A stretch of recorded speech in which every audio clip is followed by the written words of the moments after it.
I'm Sir Lon, and today we are going to be reading a story. But first we are going to be reading the Bible, First we are going to be doing daily devotions with Daniel, then we are going to be reading the Bible, and then we are going to be doing substance, and then we are going to be doing Fellowship of the Ring. I hope you guys enjoy. Make sure to hit the like button, subscribe, and hit the bell and not miss another video. Here is my brother to do the devotions with Daniel. Daily devotions with Daniel. I hope you enjoy. Hello. Okay, so, none of them that trust in him shall be desolate. Like many other women, missionary Amy Carmichael wanted to be married, but her work with orphans in India would have been impossible for a married woman. Amy's struggle was deeply personal, one she didn't divulge for years. Finally, she told the story. I went away alone to a cave in the mountain. I had feelings of fear about the future. The devil kept whispering, "It's all right now, but what about afterwards? You are going to be very lonely," and he painted pictures of loneliness. And I turned to my God in a kind of desperation and said, "Lord, what can I do? How can I go on to the end?" And he said, "None of them that trust in me shall be desolate." That word has been with me ever since. In heaven we'll have no loneliness, no loss, no privation, and no painful sacrifices. It's our joy now to yield ourselves fully to God. For no one who trusts in him will ever be desolate. Joy is perfect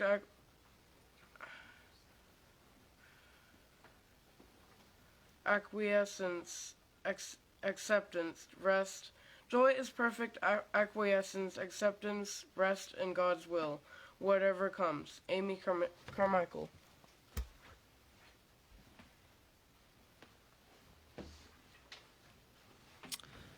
Hi. Thank you, 3 people. Rebecca, we're so happy to see you. Rebecca!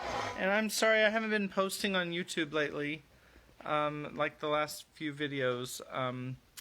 So I'll try to catch that up in the next day or two. All right, so we are on 1 Samuel chapter 21. This is the English Standard Version. Let me go ahead and begin. Then David came to Nob to Ahimelech the priest, and Ahimelech came to meet David, trembling, and said to him, "Why are you alone, and no one with you?" And David said to Ahimelech the priest, "The king has charged me with a matter, and said to me, 'Let no one know anything of the matter about which I send you, and with which I have charged you. I have made an appointment with the young men for such and such a place. Now then, what do you have on hand? Give me 5 loaves of bread, or whatever is here." And the priest answered David, "I have no common bread on hand, but there is holy bread, if the young men have kept themselves from women." And David answered the priest, "Truly women have been kept away from us, as always when I go on an expedition. The vessels of the young men are holy, even when it is an ordinary journey. How much more today will their vessels be holy?" So the priest gave him the holy bread, for there was no bread there but the bread of the presence, which is removed from before the Lord, to be replaced by hot bread on the day it is taken away. Now a certain man of the servants of Saul was there that day, detained before the Lord. His name was Dog the Edomite, the chief of Saul's herdsmen. Then David said to Ahimelech, Then have you not here a spear or a sword at hand? For I have brought neither my sword nor my weapons with me, because the king's business required haste. And the priest said, The sword of Goliath the Philistine, whom you struck down in the valley of Elah, behold, it is here, wrapped in a cloth behind the ephod. If you will take that, take it. For there is none but that here. And David said, there is none like that, give it to me. Can you imagine how big that sword must have been? And David rose and fled that day from Saul, and went to Achish, the king of Gath. And the servants of Achish said to him, is not this David, the king of the land? Did they not sing to one another of him in dances? Saul has struck down his thousands, and David his 10,000s. And David took these words to heart, and was much afraid of Achish, the king of Gath. So he changed his behavior before them, and pretended to be insane in their hands, and made marks on their doors of the gate, and let his spittle run down his beard. Then Achish said to his servants, behold, you see the man is mad. Why then have you brought him to me? Do I lack madmen that you have brought this fellow to behave as madmen in my presence? Shall this fellow come into my house? So, that is the end of 1 Samuel chapter 21. The bread of the presence, of course, is a reference to the bread that is mentioned in Leviticus chapter 24. And also, Jesus actually mentions it in Mark chapter 2, that David was allowed to have this holy bread. And so why, I think Jesus is tying it into that he should be able to heal on the Sabbath. Let me just confirm that real fast, because I don't want to just make up something from the Bible. Yep, here it is. This is from Mark chapter 2, verse 23. One Sabbath he was going through the grain fields, and they made their way. His disciples began to pluck heads of grain, and the Pharisees, so not healing on the Sabbath, but something similar. The Pharisees were saying to him, look, why are they doing what is not lawful on the Sabbath? And he said to them, have you never read what David did when he was in need and was hungry, he and those who were with him, how he entered the house of God in the time of Abiathar the high priest, and ate the bread of the presence, which is not lawful for any but the priests to eat, and also gave it to those who were with him. And he said to them, the Sabbath was not made for man, nor man for the Sabbath, so the Son of Man is Lord even of the Sabbath. So that is where that passage is referenced in the New Testament. So just some good stuff to keep in mind. Okay, so basically what happened in the last chapter, Sam and Frodo both got to look in Galadriel's mirror. It was like some kind of basin that she poured water in. She was very strict not to touch the water, and so then Sam looked in, and he saw that everything was hunky-dory in the Shire. And then Frodo looked in, and he saw that everything was hunky-dory in the rest of the world. So that's about it. And there's no need for them to go on this quest any longer. So I think I'm being tapped on the head. So here's Kimberly to say how it really happened.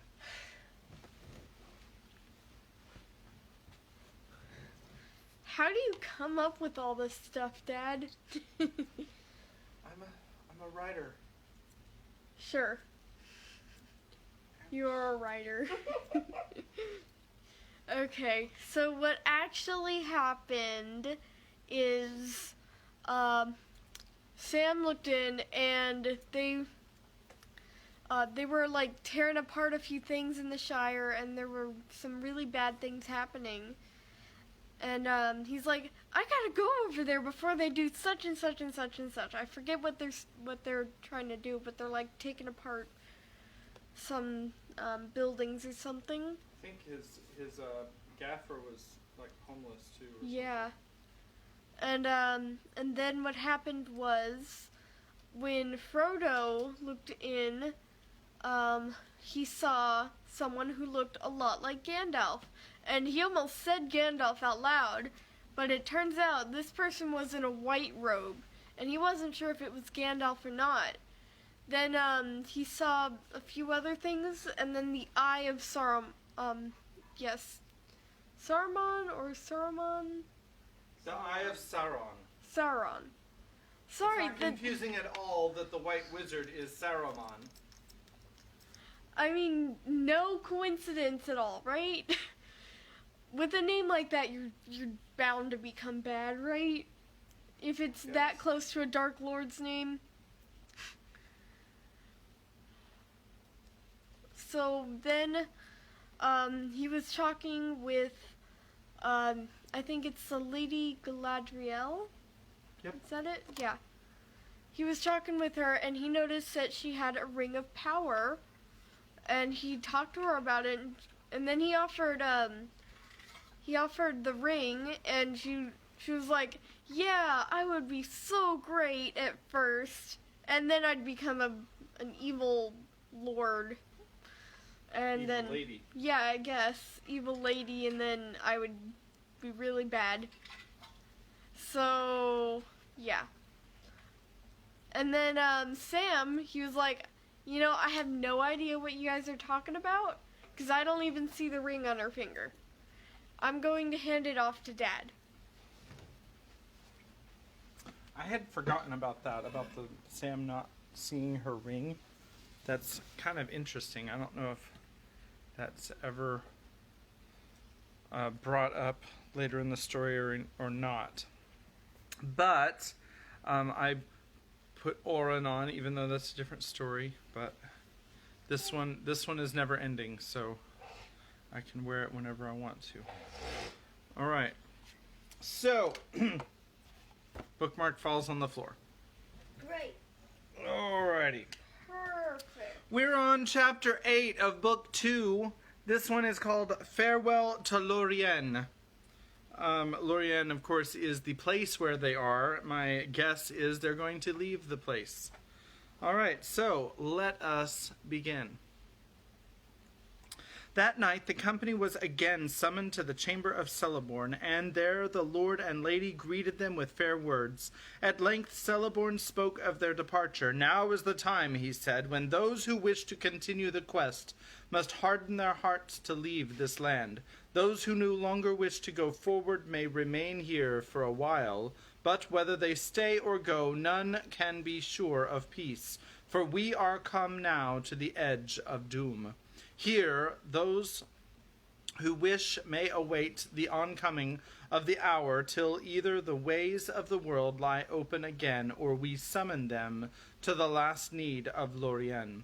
Then they may return to their own lands, or else go to the long home of those that fall in battle. There was a silence. They all resolved to go forward, said Galadriel, looking in their eyes. As for me, said Boromir, my way home lies onward and not back. That is true, said Celeborn, but is all this company going with you to Minas Tirith? We have not decided our course, said Aragorn. Beyond Lothlórien, I do not know what Gandalf intended to do. Indeed, I do not think that even he had any clear purpose. Maybe not, said Celeborn. Yet when you leave this land, you can no longer forget the great river. As some of you know well, it cannot be crossed by travelers with baggage between Lórien and Gondor, save by boat. And are not the bridges of Osgiliath broken down, and all the landings held now by the enemy? On which side will you journey? The way to Minas Tirith lies upon this side, upon the west, but the... What is that? Oh, that was the dog. Okay. On which side will you journey? The way to Minas Tirith lies upon this side, upon the west, but the straight road of the quest lies east of the river, upon the darker shore. Which shore will you now take? If my advice is heeded, it will be the western shore, and the way to Minas Tirith, answered Boromir. But I am not the leader of the company. The others said nothing, and Aragorn looked doubtful and troubled. I see that you do not yet know what to do, said Celeborn. It is not my part to choose for you, but I will help you as I may. There are some among you who can handle boats. Legolas, whose folk know the swift forest river, and Boromir of Gondor, and Aragorn the traveller. "And one hobbit," cried Merry. "Not all of us look on boats as wild horses. My people live on the banks of the Brandywine." "That is well," said Celeborn. "Then I will furnish your company with boats. They must be small and light, for if you go far by water there are places where you will be forced to carry them. You will come to the rapids of Sarn Gabir, and maybe at last to the great falls of Rauros, where the river thunders down from Nen Hithoel, and there are other perils. Boats may make your journey less toilsome for a while, yet they will not give you counsel. In the end you must leave them and the river and turn west or east." Aragorn thanked Celeborn many times. The gift of boats comforted them much, not least because there would now be no need to decide his course for some days. The others, too, looked more hopeful. Whatever perils lay ahead, it seemed better to float down the broad side of Anduin to meet them than to plod forward with bent backs. Only Sam was doubtful. He, at any rate, still thought boats as bad as wild horses, or worse, and not all the dangers that he had survived made him think better of them. "All shall be prepared for you and await you at the haven before noon tomorrow," said Celeborn. "I will send my people to you in the morning to help you make ready for the journey. Now we will wish you all a fair night and untroubled sleep." "Good night, my friends," said Galadriel. "Sleep in peace.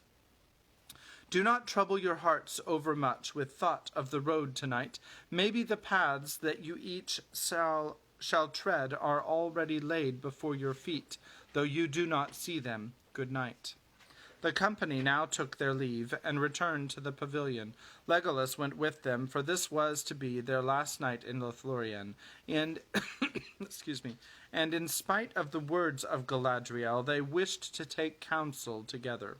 For a long time they debated what they should do, and how it would be best to attempt the fulfilling of their purpose with the ring. But they came to no decision. It was plain that most of them desired to go first to Minas Tirith and to escape, at least for a while, from the terror of the enemy. They would have been willing to follow a leader over the river and into the shadow of Mordor, but Frodo spoke no word, and Aragorn was still divided in his mind. His own plan, while Gandalf remained with him, had been to go with Boromir, and with his sword help to deliver Gondor, for he believed that the message of the dreams was a summons, and that the hour had come at last when the heir of Elendil should come forth and strive with Sauron for the mastery. But in Moria the burden of Gandalf had been laid on him, and he knew that he could not now forsake the ring. If Frodo refused in the end to go with Boromir, and yet what help could he or any of the company give to Frodo, save to walk blindly with him into the darkness? "I shall go to Minas Tirith, alone if need be, for it is my duty," said Boromir, and after that he was silent for a while, sitting with his eyes fixed on Frodo, as if he was trying to read the halfling's thoughts. At length he spoke again, softly, as if he was debating with himself. "If you wish only to destroy the ring," he said, "then there is little use in war and weapons, and the men of Minas Tirith cannot help. But if you wish to destroy the armed might of the Dark Lord, then it is folly to go without force into his domain, and folly to throw away." He paused suddenly, as if he had become aware that he was speaking his thoughts aloud. "It would be folly to throw lives away, I mean," he ended. "It is a choice between defending a strong place and walking openly into the arms of death. At least that is how I see it." Frodo caught something new and strange in Boromir's glance, and he looked hard at him. Plainly, Boromir's thought was different from his final words. It would be folly to throw away what? The Ring of Power? He had said something like this at the council, but then he had accepted the correction of Elrond. Frodo looked at Aragorn. But he seemed deep in his own thought, and made no sign that he had heeded Boromir's words. And so their debate ended. Merry and Pippin were already asleep, and Sam was nodding. The night was growing old. In the morning, as they were beginning to pack their slender goods, elves that could speak their tongue came to them and brought them many gifts of food and clothing for the journey. The food was mostly in the form of very thin cakes made of a meal that was baked a light brown on the outside, and inside was the color of cream. Gimli took up one of the cakes and looked at it with a doubtful eye.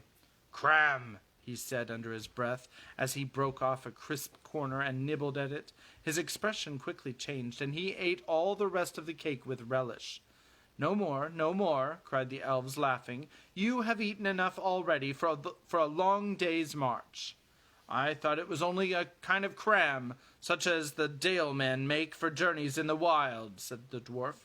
"So it is," they answered, "but we call it lembas, or whey bread, and it is more strengthening than any food made by men, and it is more pleasant than cram by all accounts."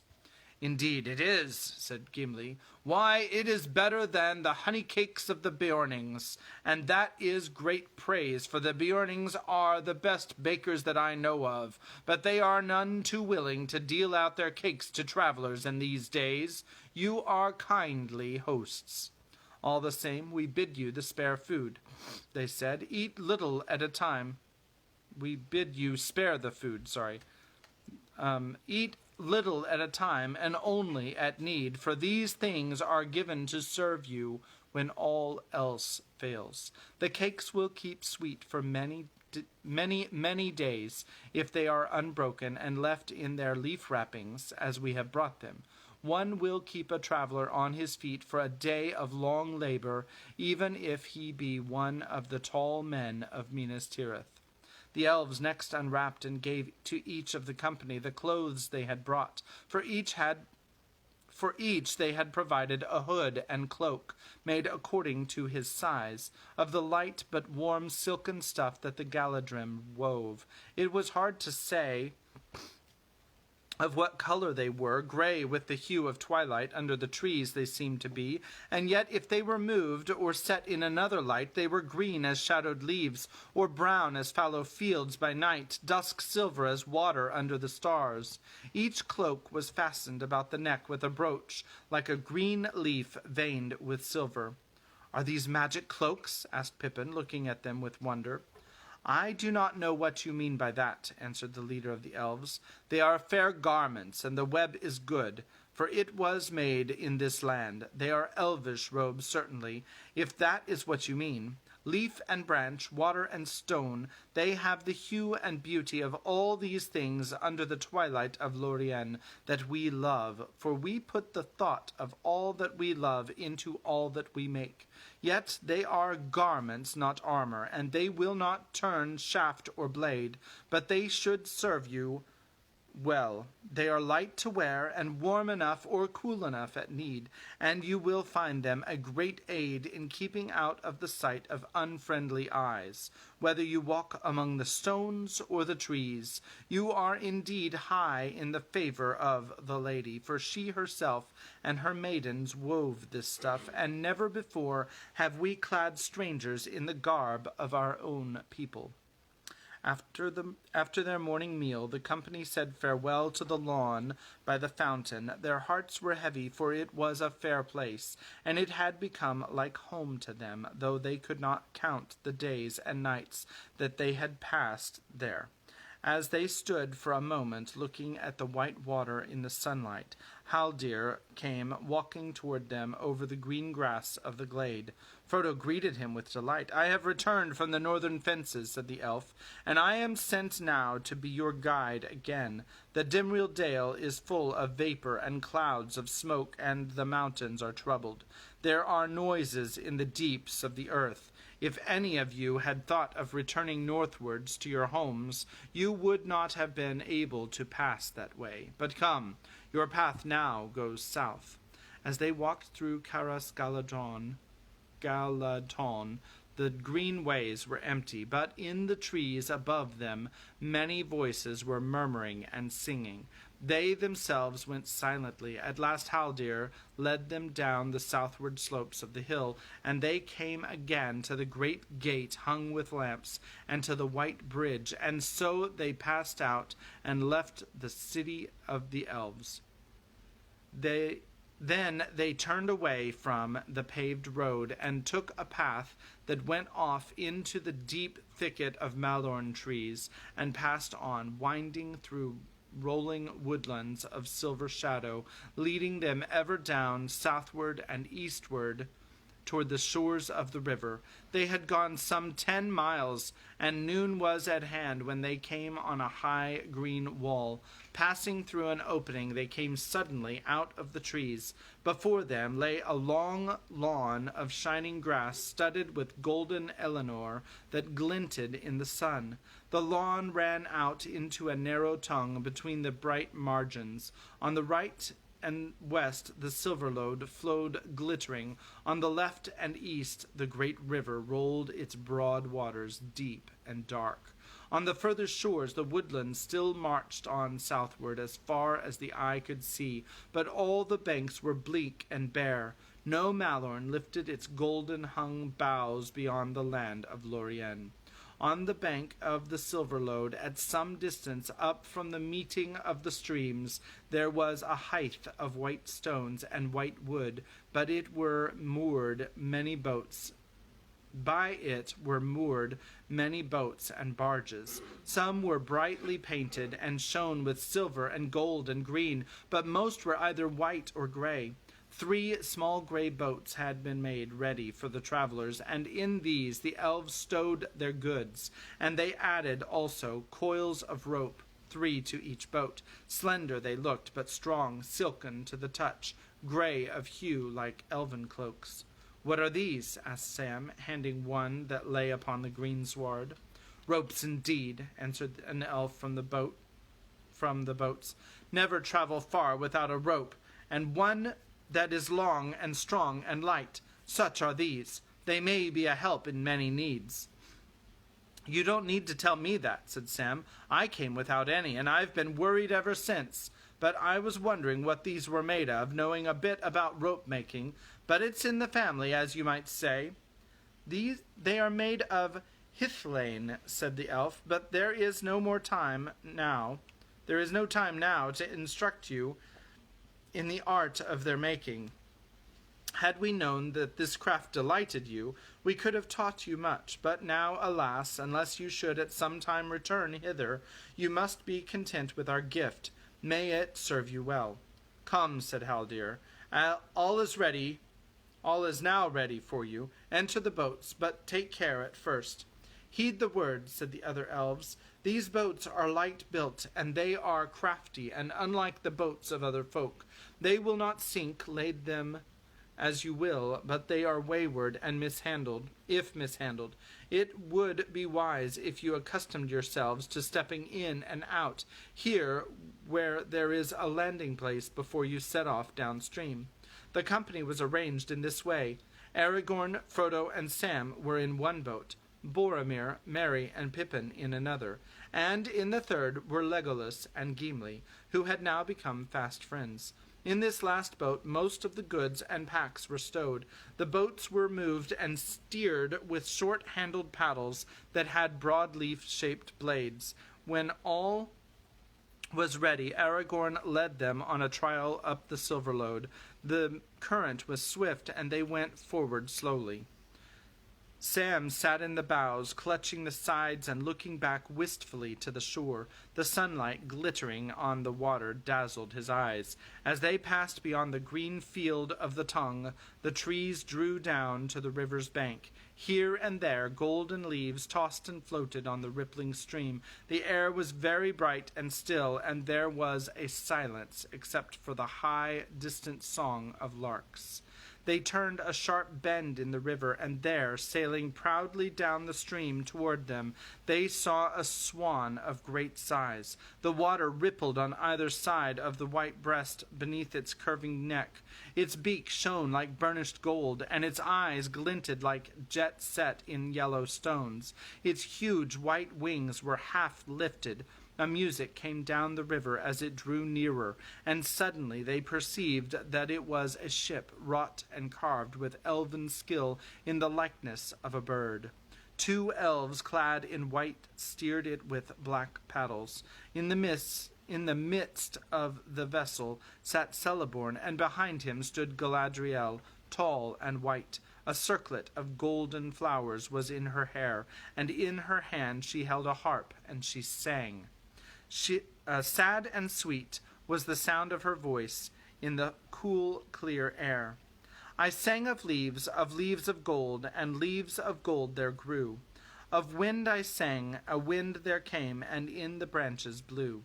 Beyond the sun, beyond the moon, the foam was on the sea, and by the strand of Ilmarinen there grew a golden tree.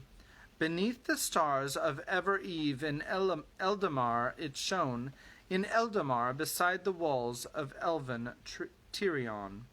There long the golden leaves have grown upon the branching years, while here beyond the sundering seas now fall the elven tears. O Lórien, the winter comes, the bare and leafless day, the leaves are falling in the stream, the river flows away. O Lórien, too long I have dwelt upon this hither shore, and in a fading crown have twined the golden Eleanor. But if of ships I now should sing, what ship would come to me? What ship would bear me ever back across so wide a sea? Aragorn stayed his boat as the swan ship drew alongside. The lady ended her song and greeted them. We have come to bid our last farewell, she said, and to speed you with blessing from our land. Though you have been our guests, said Celeborn, you have not yet eaten with us, and we bid you therefore to a parting feast, here between the flowing waters that will bear you far from Lórien. The swan passed on slowly to the height, and they turned their boats and followed it. There, in the last end of Egladil, upon the green grass the parting feast was held, but Frodo ate and drank little, heeding only the beauty of the lady and her voice. She seemed no longer perilous or terrible, nor filled with hidden power. Already she seemed to him as by men of later days. Elves still at times are seen, present and yet remote, a living vision of that which has already been left far behind by the flowing streams of time.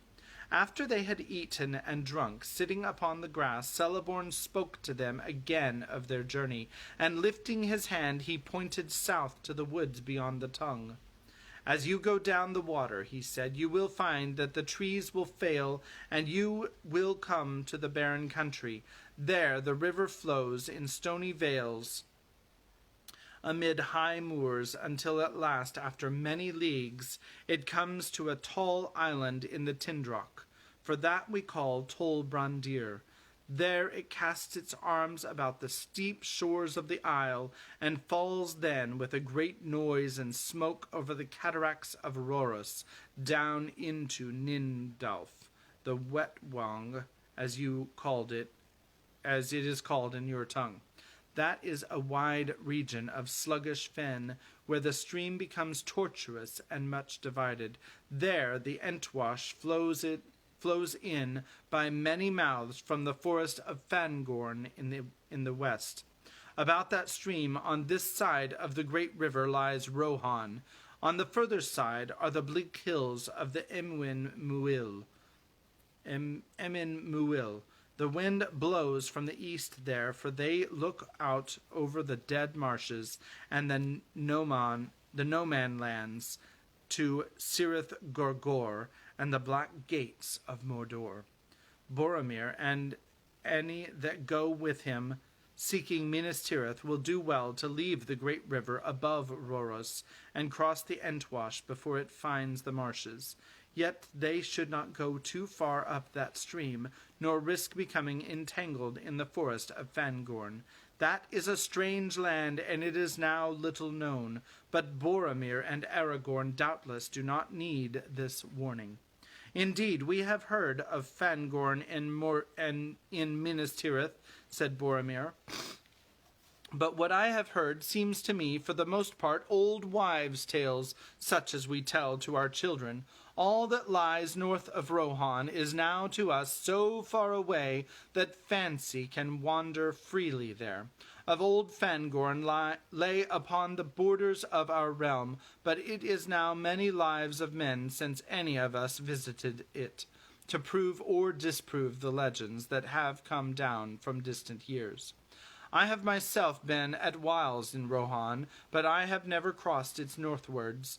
When I was sent out as a messenger, I passed through the gap by the skirts of the White Mountains, and crossed the Isen and the Grey Flood into Northerland.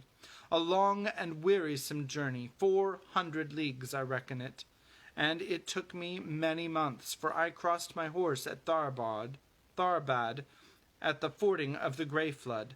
After that journey and the road I have trodden with this company, I do not much doubt that I shall find a way through Rohan, and Fangorn too, if need be.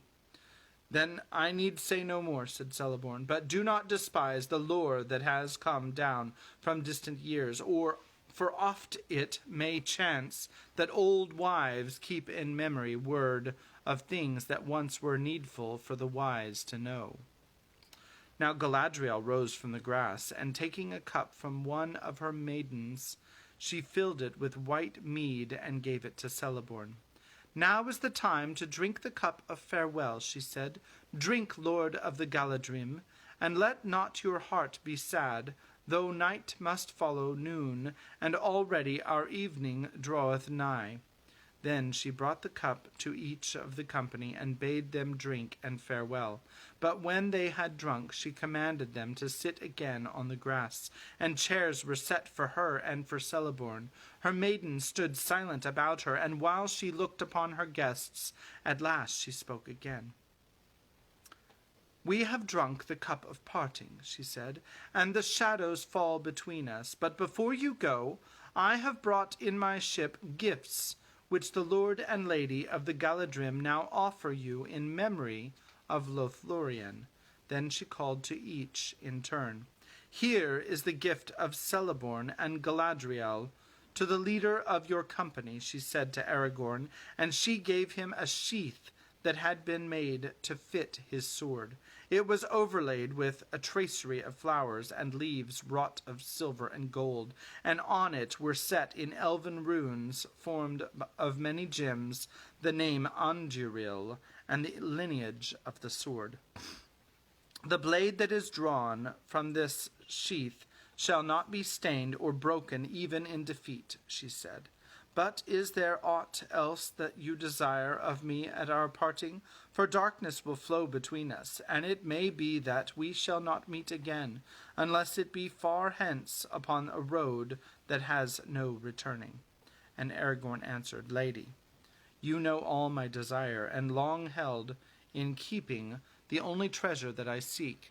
Yet it is not yours to give me, even if you would, and only through darkness shall I come to it. Yet maybe this will lighten your heart, said Galadriel, for it was left in my care to be given to you should you pass through this land. Then she lifted from her lap a great stone of clear green, set in a silver brooch that was wrought in the likeness of an eagle with outspread wings, and she held it up, and as she held it up, the gem flashed like the sun shining through the leaves of spring. This stone I gave to Celebrian, my daughter, and she to hers, and now it comes to you as a token of hope. In this hour take the name that was foretold for you, Elisar, the Elfstone of the house of Elendil. Then Aragorn took the stone and pinned the brooch upon his breast, and those who saw him wondered, for they had not They had not marked before how tall and kingly he stood, and it seemed to them that many years of toil had fallen from his shoulders. "For the gifts that you have given me, I thank you," he said, "O Lady of Lórien, of whom were sprung Celebrian and Arwen, even star. What praise could I say more?" The lady bowed her head, and she turned then to Boromir, and to him she gave a belt of gold, and to Merry and Pippin she gave small silver belts, each with a clasp wrought like a golden flower. To Legolas she gave a bow such as the Galadrim used, longer and stouter than the bows of Mirkwood, and strung with a string of elf hair. With it went a quiver of arrows. "For you, little gardener and lover of trees," she said to Sam, "I have only a small gift." She put into his hand a little box of plain grey wood, unadorned save for a single silver rune upon the lid. "Here is a set G for Galadriel," she said, "but also it may stand for garden in your tongue. In this box there is earth from my orchard, and such blessing as Galadriel has still to bestow is upon it. It will not keep you on your road, nor defend you against any peril, but if you keep it and see your home again at last, then perhaps it may reward you. Though you should find all barren and laid waste, there will be few gardens in Middle-earth that will bloom like your garden, if you sprinkle this earth there.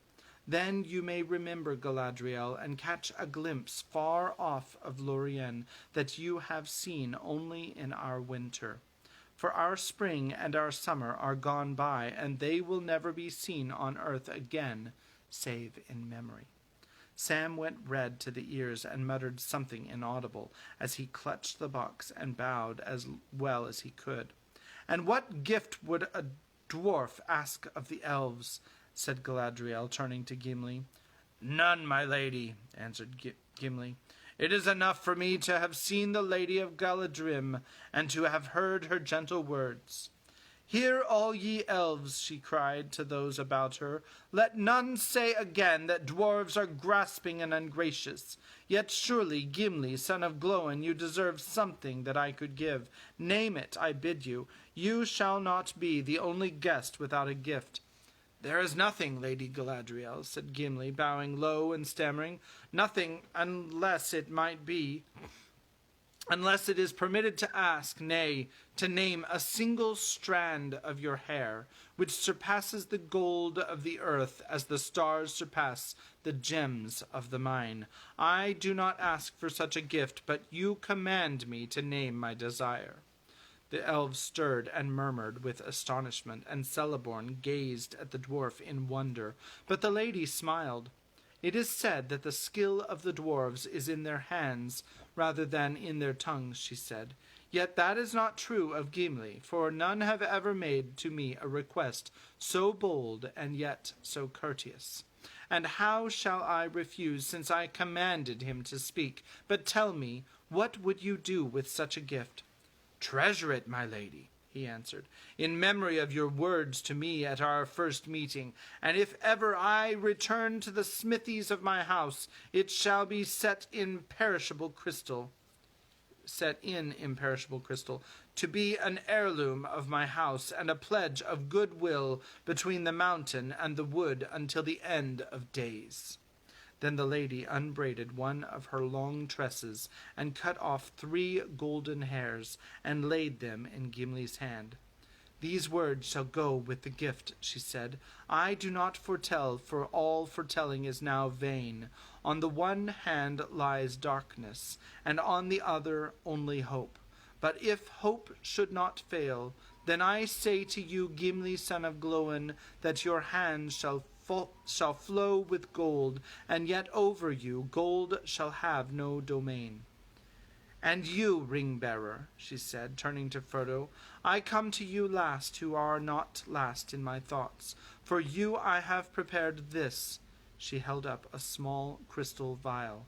It glittered as she moved it, and rays of white light sprang from her hand. "In this vial," she said, "is caught the light of Erendil's star. set amid the waters of my fountain. It will shine still brighter when night is about you. May it be a light to you in dark places when all other lights go out. Remember Galadriel and her mirror." Frodo took the phial, and for a moment, as it shone between them, he saw her again, standing like a queen, great and beautiful, but no longer terrible. He bowed, but found no words to say. Now the lady arose, and Celeborn led them back to the height. A yellow noon lay on the green land of the Tongue, and the water glittered with silver. All at last was made ready. The company took their places in the boats as before. Crying farewell, the elves of Lórien with long grey poles thrust them out into the flowing stream, and the rippling waters bore them slowly away. The travelers sat still without moving or speaking. On the green bank, near the very point of the tongue, the Lady Galadriel stood alone and silent. As they passed her, they turned, and their eyes watched her slowly floating away from them. For so it seemed to them Lórien was slipping backward, like a bright ship masted with enchanted trees, sailing on to forgotten shores, while they sat helpless upon the margin of grey and leafless world. Even as they gazed, the Silverlode passed out into the currents of the great river, and their boats turned and began to speed southward. Soon the white form of the lady was small and distant. She shone like a window of glass upon a far hill in the westering sun, or as a remote lake seen from a mountain, a crystal fallen in the lap of the land. Then it seemed to Frodo that she lifted her arms in a final farewell, and far but piercing clear on the following wind, came the sound of her voice singing. But now she sang in the ancient tongue of the elves beyond the sea, and he did not understand the words. Fair was the music, but it did not comfort him. Yet, as is the way of elvish words, they remained graven in his memory, and long afterward he interpreted them as well as he could. The language was that of elven song, and spoke of things little known on Middle-earth. I, Lórien, lantar la si surinen, Yenni unotime ve ramar alderon, Yenni ve lente yuldar avanier, sorry, I don't speak Elvish, mi oromardi lise miru vueva, anjune pela vardo telumar, nu luine yasen tintilar I eleni, o Mario aratari linearin. Okay, so there's another verse, and I would butcher it just as badly as I did the last one. So I will just continue. Ah, like gold fall the leaves in the wind, long years numberless as the wings of trees. The years have passed like swift draughts of the sweet mead in lofty halls beyond the west, beneath the blue vaults of Varda, wherein the stars tremble in the song of her voice, holy and queenly. Who now shall refill the cup for me? For now the kindler Varda, the queen of stars, from Mount Everwhite, has uplifted her hands like clouds, and all paths are drowned deep in shadow, and out of a grey country darkness lies on the foaming waves between us, and mist covers the jewels of Syria forever. Now lost to those from the east is Valimar. Farewell. Maybe those shalt find Valimar, maybe even thou shalt find it. Farewell. Varda is the name of that lady whom the elves in these lands of exile name El-Bereth. Suddenly the river swept round a bend, and the banks rose under blah blah blah. Try this sentence again. Suddenly the river swept round a bend, and the banks rose upon either side, and the light of Lórien was hidden. To that fair land Frodo never came again. The travelers now turned their faces to the journey. The sun was before them, and their eyes were dazzled, for all were filled with tears. Gimli wept openly. I have looked the last upon that which was fairest, he said to Legolas, his companion. Henceforward I will call nothing fair unless it be her gift. He put his hand to his breast. Tell me, Legolas, why did I come upon this quest? Little did I know where the chief peril lay. Truly Elrond spoke, saying that we could not foresee what we might meet upon our road. Torment in the dark was the danger that I feared, and it did not hold me back. But I would not have come had I known the danger of light and joy. Now I have taken my worst wound in this parting, even if I were to go this night straight to the Dark Lord. Alas for Gimli, son of Glóin. Nay, said Legolas, alas for us all, and for all that walk the world in these after days, for such is the way of it, to find and lose as it seems to those whose boat is on the running stream.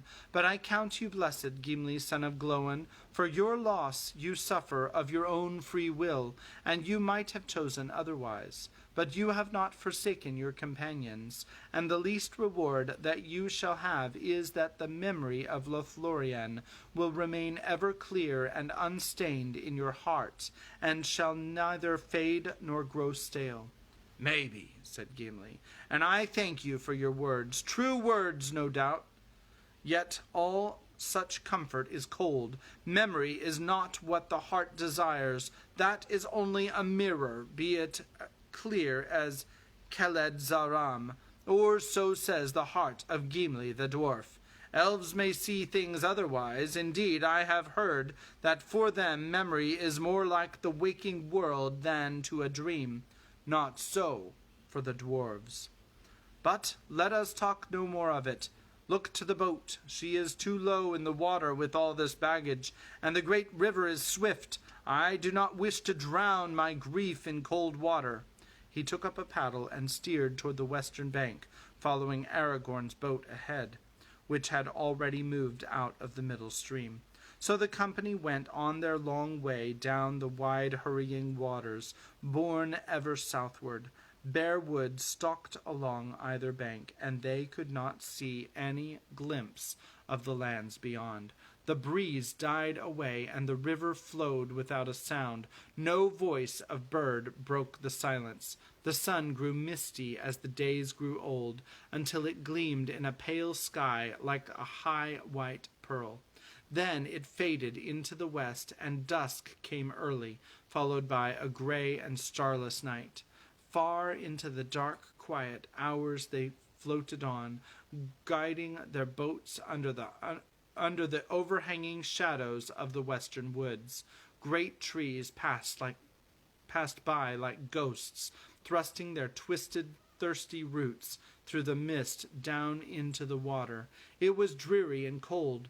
Frodo sat and listened to the faint lap and gurgle of the river fretting among the tree roots and driftwood near the shore until his head nodded and he fell into an uneasy sleep. That's the end of chapter 8. Chapter 9 is called The Great River, and the first word is Frodo. So, I hope that you are enjoying the story. We've got 2 chapters to go before we finish Fellowship of the Ring.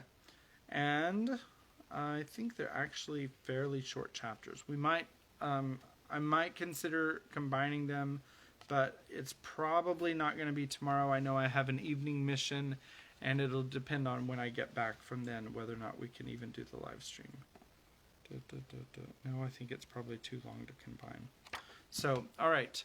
So, God bless you, everybody. I hope that you have a good night. Do you have something to say? I have finished 9th grade this week, and I do not have anything left to do for the whole year. So Except sign into her school. Yeah. I'm pretty sure it's completely over. So she gets attendance. Yeah, I'm pretty sure it's completely over, so I'm officially a 10th grader. Yay! And Daniel doesn't have any more assignments either. So he is basically an 8th grader. He does still have 2 more days of class. I don't know if he's gonna be 3? 2.5. What days? I thought Wednesday I thought Wednesday was the last day. Half day. Tuesday, Wednesday, and then Thursday. Oh, Thursday's also a half day. Okay, so Daniel still has 3 days of class. 2.5 days. Okay, whatever. He still has a little bit of class, but I don't think he has any more assignments. So Rebecca says go Kimmy. Rebecca says wow, go Daniel. So thank you for watching tonight. We appreciate you, and we will see you again. It's gonna either be tomorrow or it might be Tuesday when I get to come back. So God bless.